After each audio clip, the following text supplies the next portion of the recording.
ಅವರು ಅಕ್ರಮವಾಗಿ ಲಕ್ಷ ಹಣವನ್ನ ಜೇಬಿಗಿಳಿಸಿಕೊಂಡು ಸೈಲೆಂಟ್ ಆಗಿ ಗೂಡು ಸೇರಿದ್ರು.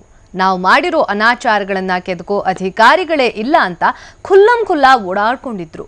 ಆದ್ರೀಗ ಅವರ ಎದೆಯಲ್ಲಿ ನಡುಕ ಶುರುವಾಗಿದೆ. ತಿಂದು ತೇಗುವ ಸಮಯದಲ್ಲಿ ಇದ್ದಂತಹ ಧೈರ್ಯ ಇದೀಗ ಠುಸ್ಸಾಗಿದೆ. ತನಿಖಾ ವರದಿಯಲ್ಲಿ ಅಧಿಕಾರಿಗಳ ನಿಜ ಬಣ್ಣ ಬಯಲು. ನುಂಗಣ್ಣರ ಅಮಾನತಿಗೆ ತನಿಖಾ ತಂಡದಿಂದ ಶಿಫಾರಸು. ಕಲಬುರಗಿಯಲ್ಲಿ ಈ ಹಿಂದೆ ನಿಜಾಮರ ಕಾಲದ ಐತಿಹಾಸಿಕ ಕಟ್ಟಡವನ್ನ ಜಿಲ್ಲಾ ಪಂಚಾಯಿತಿ ಕಚೇರಿಯನ್ನಾಗಿ ಮಾಡಿಕೊಳ್ಳಲಾಗಿತ್ತು. ಈ ವೇಳೆ ಚೆನ್ನಾಗಿದ್ದ ಕಟ್ಟಡವನ್ನ ಬೀಳೋ ಹಂತಕ್ಕೆ ಬಂದಿದೆ ಅಂತ ಹೇಳಿ ಕಟ್ಟಡ ನವೀಕರಣಕ್ಕೆ ಅಧಿಕಾರಿಗಳು ರಾಗ ತೆಗೆದಿದ್ರು.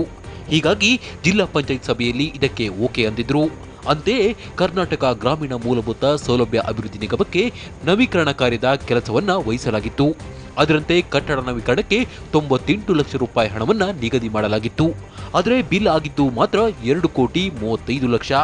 ಹೀಗಾಗಿ ಈ ಬಗ್ಗೆ ತನಿಖೆ ಮಾಡಲು ಗ್ರಾಮೀಣಾಭಿವೃದ್ಧಿ ಇಲಾಖೆಯ ಅಧಿಕಾರಿಗಳ ತಂಡವನ್ನ ರಚಿಸಲಾಗಿತ್ತು.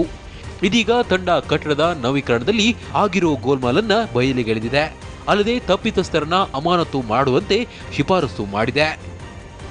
ಸುಮಾರು 2,30,00,000ದಲ್ಲಿ ಕಾಮಗಾರಿ ನಿರ್ವಹಿಸುವಂತೆ ಅನುದಾನ ಬಿಡುಗಡೆ ಮಾಡಿದರು.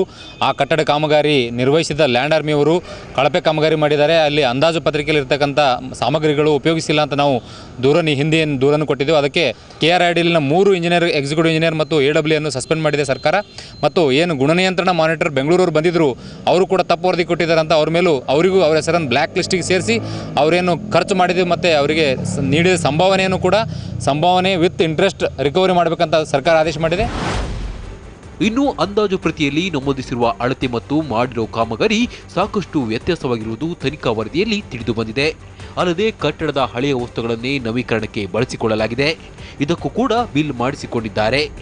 ಅಷ್ಟೇ ಅಲ್ಲದೆ ನವೀಕರಣಕ್ಕೆ ಬಳಸಿರುವ ಅನೇಕ ವಸ್ತುಗಳು ಕಳಪೆಯಾಗಿವೆ ಎಂದು ತನಿಖಾ ತಂಡ ಪತ್ತೆ ಹಚ್ಚಿದೆ. ಹೀಗಾಗಿ ಕರ್ನಾಟಕ ಗ್ರಾಮೀಣ ಮೂಲಭೂತ ಸೌಕರ್ಯ ನಿಗಮದ ಕಾರ್ಯನಿರ್ವಾಹಕ ಅಭಿಯಂತರ ಗಡ್ಡದ್, ಸಹಾಯಕ ಅಭಿಯಂತರ ಧನ್ಯಕುಮಾರ್, ಕಿರಿಯ ಅಭಿಯಂತರ ಜಾಫರ್ರನ್ನ ಅಮಾನತು ಮಾಡುವಂತೆ ಗ್ರಾಮೀಣ ಅಭಿವೃದ್ಧಿ ಇಲಾಖೆಗೆ ಕಳೆದ ತಿಂಗಳು 25ರಂದು ಶಿಫಾರಸು ಮಾಡಲಾಗಿದೆ. ವಿಪರ್ಯಾಸ ಅಂದ್ರೆ ಇಲ್ಲಿವರೆಗೂ ಯಾರನ್ನ ಅಮಾನತು ಮಾಡಿಲ್ಲ.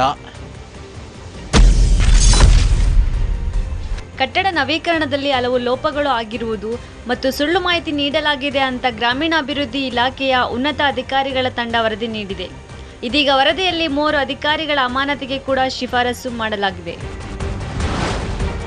ಒಟ್ಟಿನಲ್ಲಿ ಕಟ್ಟಡ ನವೀಕರಣ ಕಾರ್ಯದಲ್ಲಿ ಕಲಬುರಗಿ ಜಿಲ್ಲಾ ಪಂಚಾಯತ್ನಲ್ಲಿ ಭಾರಿ ಅವ್ಯವಹಾರಗಳು ನಡೆದಿರುವುದು ಇದೀಗ ಬಯಲಾಗಿದೆ. ಹೀಗಾಗಿ ಅಧಿಕಾರಿಗಳು ತಪ್ಪಿತಸ್ಥರ ವಿರುದ್ಧ ಕ್ರಮ ಕೈಗೊಳ್ಳುವ ಮೂಲಕ ಇಂಥ ಅಕ್ರಮಗಳಿಗೆ ಕಡಿವಾಣ ಹಾಕಬೇಕಾಗಿದೆ.